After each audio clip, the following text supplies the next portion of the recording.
project on pesticides and chemical sprays. We chose this topic because there's a lot of controversy on this topic and how we use it. What we are trying to answer is, should pesticides be banned? And are they vital to our produce production? Pesticides are very dangerous and can cause a lot of harm to our environment. Do you know how your produce gets to market?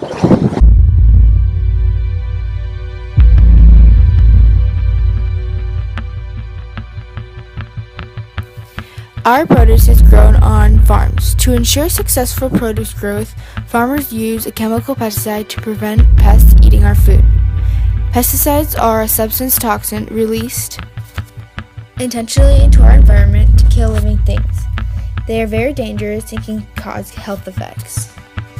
For example, according to Penn State, pesticides can cause birth defects, respiratory illness, cancer, and death poisoning. What could lead to these effects is pesticides washing up in our water, leaving residue on our food, contaminate our soil, and being overused.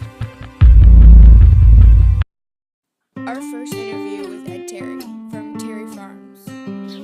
How do you keep the water sources clean?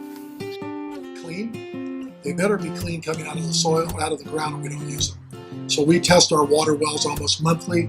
We check for fecal coliforms and other types of pathogens that could be in the water. And we have food safety audits every quarter where we have to prove to the auditors that the water sources are clean by an independent laboratory. How do you keep the nutrients in the soil? Okay, so every so often we will take soil samples, send them to a laboratory, and see how much NP and K, nitrogen, potassium, and phosphorus is in the soil. And some crop, what we try to do is to rotate crops, because each crop has different beneficial aspects for the soil. So some crops like legumes are nitrogen fixing, and you don't need to put nitrogen in when you grow them. Other crops need nitrogen. For instance, celery needs some type of nitrogen source so it'll stay green. So we try to manage our crop rotations so each crop gets the benefit of the last crop. How do you balance pesticides with safety?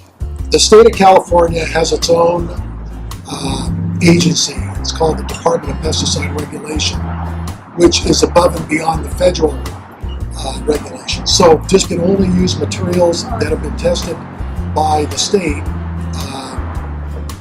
to use on crops in California, and certain materials are registered on specific crops. So you can't take a material that's registered on celery and use it on peppers because you'll go to jail.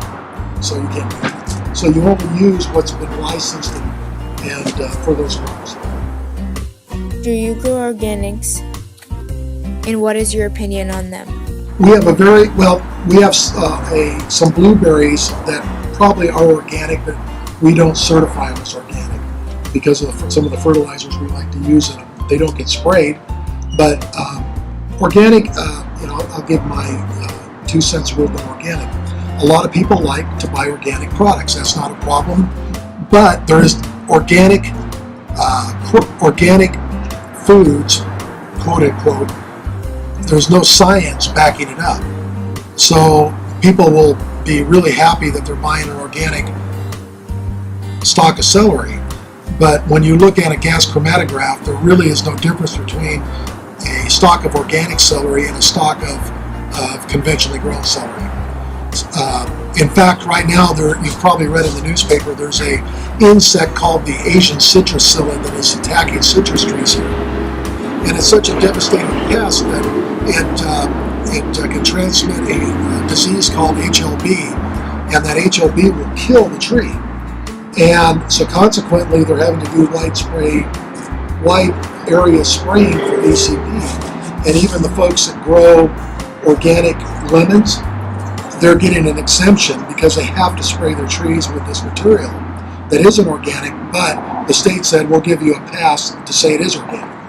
So that just, the fact of the matter is that I believe, and always have believed, that until somebody can convince me differently by science, that organic products are more of a marketing aspect for people that want to eat organically versus a methodology of growing a crop.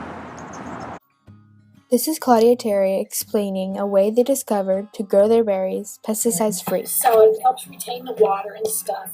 And for whatever reason, the bugs don't like the coconut husks, so they leave the bushes alone. So he's never had to spray them, which is amazing. They're not considered organic because it takes 3 years to get a certification, and we're not going to go through that. But he's never had to spray them, and they're just prolific. What Ed Terry explained to us was what the restrictions on pesticides were. He also shared how terry berries kept our soil and water supply clean. He informed us of his opinion on organic farming, which we thought was very interesting because we learned that even organic farms need some sort of pesticide. This is Jason from To My Farms. How do you control the amount of pesticides that goes on a crop?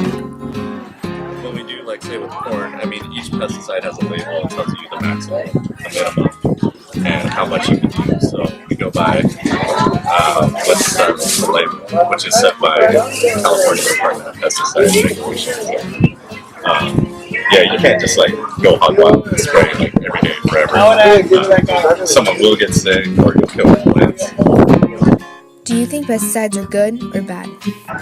I look at it like this. So it's like medicine. It can be good or bad. If you use too much, it's not good.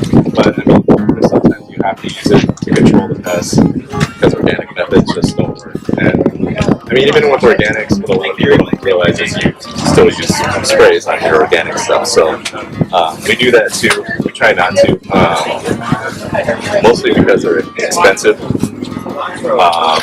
And then a lot of your times, once the pest is in, you're not going to kill it anyway. So it's almost like a waste to keep doing it. Do you have any natural ways to prevent pesticides? Yeah, like I said, we do the predator bugs for strawberries, so we don't really have to spray them. Organic chemicals do work. It's the biggest thing for us is you got to control like the outbreaks when they're small. So once they get big, no matter how much you spray or what you spray, it's not going to do anything. Jason also states that pesticides do get used on organics. He also explains how much of the pesticide goes on the crop. He gives us his opinion on pesticides. This is Michael from H&M Farms and are certified organic. How do you feel about pesticides? Well, you can't grow crops without some type of pesticide, but it's whether you're using synthetic or non-synthetic. So non-synthetic pesticides are definitely the best way to go. Synthetic pesticides are damaging and will cause sickness in humans. How are some of the farmers using pesticides? Some people use airplanes even, but if you've just got a few acres, you can just take a little handheld thing with your non-synthetic neem oil and just spray wherever you see a problem. When you get over like 20 acres or even up to 100 and 500 acre farms, they use tractors and they just fumigate the whole field and spray herbicides everywhere and pesticides. They'll literally drop a load of pesticides from an airplane on the entire field, not just spot treating problematic areas. What are your natural solutions without pesticides? Pesticides, you've got synthetic and non-synthetic pesticides. So here with our 8-acre farm at H&A Farms, we can use non-synthetic such as neem oil, which are natural solutions. It's a sticky oil, so bugs stick to it and they can't crawl around and reproduce. Synthetic pesticides kill the bugs by either dehydrating them, poisoning them. They act as a virus sometimes. So synthetics, if they're bad for bugs, they're bad for us. And non-synthetics are okay. Michael quotes that you cannot grow a crop without some kind of pesticide. He told us that larger farms don't calculate how much pesticides they use, more than smaller farms know and track. What we learned from this project was we need the option to use pesticides. Obviously, pesticides are very dangerous because they are toxic. But without using them, the amount of produce we have would decline. For example, in the Florida outbreak, there are new reoccurring bugs and are getting into our crops. They can destroy an entire line of crops. Pesticides are used to protect our produce. There is a series of different pests that occur in different crops that can require a chemical pesticide.